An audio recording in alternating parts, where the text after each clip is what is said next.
Some of Australia's biggest corporations have become known for their slightly shonky service.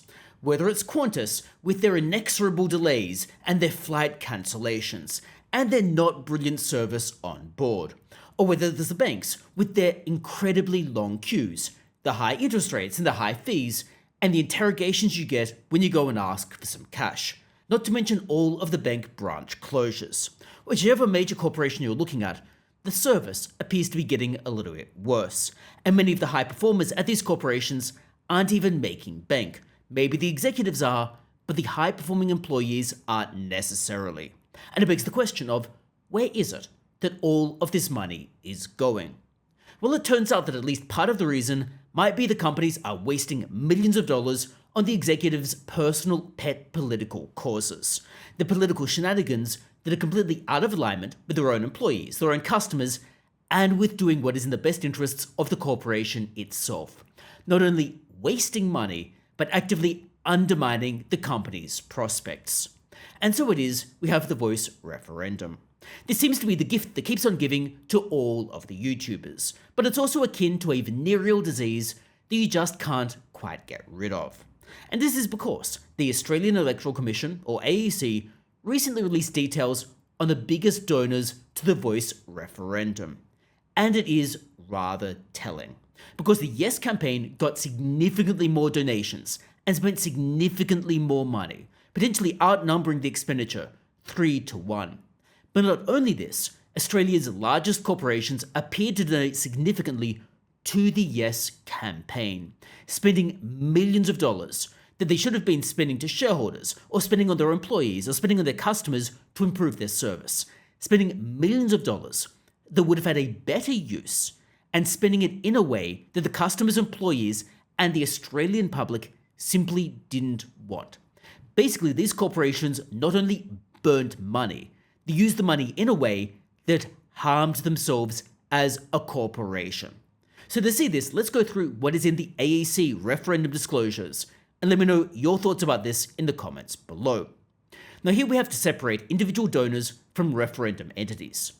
At a high level, the referendum entities are things that are somewhat officially associated with one of the campaigns in the referendum. We're talking organisations like, for example, Advance Australia on the No side, or for example, Australians for Indigenous Recognition on the Yes side. By contrast, individual donors are things like individual corporations, so ANZ or Westpac or Rio Tinto or BHP. They would be individual donors. However, it's important to look at both of these to get a full picture of who is spending the money and in what way. So let's start off by looking at the individual donors. Well, here, the largest individual donor was the Paul Ramsay Foundation, which is rather ironic, given that the Paul Ramsay Foundation is supposed to be associated and dedicated to advancing Western civilization. You would have thought, therefore, that they would not advance something as divisive as The Voice, particularly when The Voice is itself inherently discriminatory. Nevertheless, the Paul Ramsay Foundation donated $7 million, being the single largest donor. Then after this we have Givea, which is also named the Yaljalara Trust, which donated $4.45 million, again in aid of the Voice referendum and the Yes campaign. Then we've got some major corporations, and I'm not going to go through all of the major corporations and individuals, just some of the highlights. For example, ANZ donated $2.5 million, Woodside $2.2 million, Commonwealth Bank and Westpac both around $2.05 million. Wesfarmers, BHP, Rio Tinto all donated around $2 million. Woolworths $1.56 million, NAB $1.3 million, Telstra $1 million, Lendlease $9.82 million, and the list goes on. And these corporations were donating to the Yes campaign through the various entities that were promoting the Yes side of the referendum.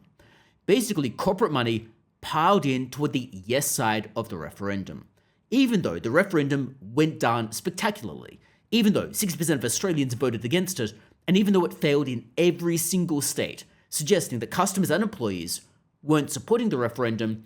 These corporations felt fit to spend shareholders' money in this manner. They were burning through money. And let's be clear, there was no corporate reason to do so, because The Voice could never benefit any of these companies. Just think about it this way.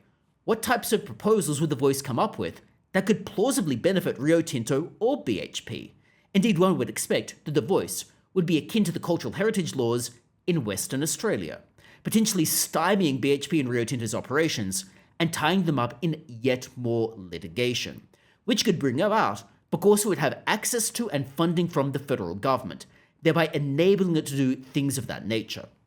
Now, while it wouldn't necessarily be the case that would tie up the corporations with the litigation, it would be a plausible possibility that the government simply failed to head off.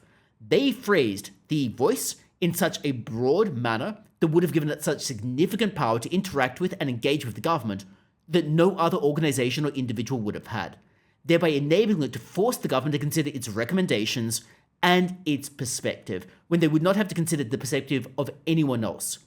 That is, the voice would be the only person in the room that the government would have to listen to. And the government would not only have to listen to them, they would need to go out and solicit opinions from the voice, because the right to make representations entails the right to be able to do so. It entails a practical possibility to be able to make those representations, meaning the government would need to consult with the voice in order to undertake many of the things that it might be wanting to do, or in order to enable a corporation to go and do something like mining. In essence, the voice would need to be consulted on mining projects, amongst other things. Other things would include, for example, the RBA and its perspective on interest rates. Nevertheless, the major corporations lined up to support the voice even though people didn't want it. Now we can shift gears and look at the individual donors, because again here, there are some rather interesting things. First, we've got Australians for Indigenous Constitutional Recognition. Unsurprisingly, that was associated with the Yes campaign. It spent around $44 million, a huge amount of money. Then after this, we've got Australians for Unity and Advance Australia, which were more affiliated with the no side of the referendum. They each spent around $10 million, suggesting that the Yes campaign was outspending the No campaign even at the most official type level. Then after this, we've got myriad organisations that spent money to support the Yes campaign, chief amongst which was the University of New South Wales. This is interesting because universities should remain non-partisan. A university should not be telling students or faculty what to think or what to say. The University of New South Wales, however, was supporting the Uluru Dialogue, which was run by University of New South Wales professor Megan Davis. Now, therefore, the Uluru Dialogue got in donations from myriad external parties, not per se UNSW, but external parties, donations numbering around $11 million, and then spent this in pro-voice ways. UNSW reportedly was engaged in monitoring and administering the Uluru Dialogue. That is, engaged in making sure the money came in and made sure it went to the Uluru Dialogue so the Uluru Dialogue could spend the money. UNSW, therefore, presumably was providing some form of in-kind donation. For example, it was paying the salaries of some of the people affiliated with the Uluru Dialogue, as but one example. It was supporting the administration of the Uluru Dialogue, meaning that it actually enabled the Uluru Dialogue to get off the ground. It also seemingly went out and promoted all of the things from the Uluru Dialogue. UNSW also lit up its library building, for example, in support of the voice referendum. UNSW therefore appears to have provided significant support for the Uluru Dialogue. It therefore would presumably be both an individual donor but also a referendum entity in this context. Regardless of how we're phrasing this, UNSW and an associated entity was one of the largest referendum entities, the fourth largest referendum entities, and one of the largest spenders. That is a problem, because it suggests that no faculty member or student could feel comfortable supporting the no side of the referendum. The only faculty that could do so would be ones who have outside options, or who would be independently wealthy, or who simply had stopped caring. The only students who would be able to go out and confidently support the no side of the referendum would have to be confident that all of the faculty members that were teaching them also agreed with them, which is possible in some faculties, or students who simply had given up or didn't care about their grades anymore, because they would rightly be concerned that maybe their faculty, if they were supporting the Yes card, would not be very friendly toward them. And the faculty, like I've indicated, are going to remain relatively quiet, because even if those faculty members have tenure, so to speak, the university could potentially get in the way of promotions, or potentially engage in pay cuts, or potentially do myriad other things if they thought that the faculty member was not up to the standard of working at the university. And presumably, if the university believes that the yes side of the campaign is the appropriate and only correct side, then any faculty member that supports the no side would somehow be not qualified. That is, UNSW would then be able to turn around and say, well, faculty members or students that don't support the voice are therefore somehow not mentally fit for that position. It would be a rather precarious situation to be in. Universities should not be going around being one of the largest donors to what in essence is a political campaign, whether directly or indirectly, and this creates the appearance of bias by virtue of them being the fourth largest donor here. Then we've got the Liberal Party of Australia, which unsurprisingly was backing the no side of the referendum. Get Up on the yes side at 1.3 million. The Australian Education Union was at 1 million. The Australian Council for Trade Unions, 880,000. The ALP at 680,000. The vast majority of the money here was going toward the yes side of the campaign, both in terms of referendum entities, but in terms of individual donors. And those who were donating to the yes side of the campaign, well, it is rather telling, because they're organizations and executives that are wasting other people's money. The executives were going ultra vires, spending shareholders' money on something that harmed shareholders, seemingly, in my opinion, in a manner that is not consistent with their directors' duties, and seemingly in a manner that is simply going off on a frolic supporting their own political causes rather than doing their job. All of these donations are telling, but unfortunately, none of these executives appear to have been held to account. The only executive that's actually suffered any repercussions, really, is the Woolworths CEO, but he really left due to other reasons, due to his complete failure to handle even basic questions about grocery prices.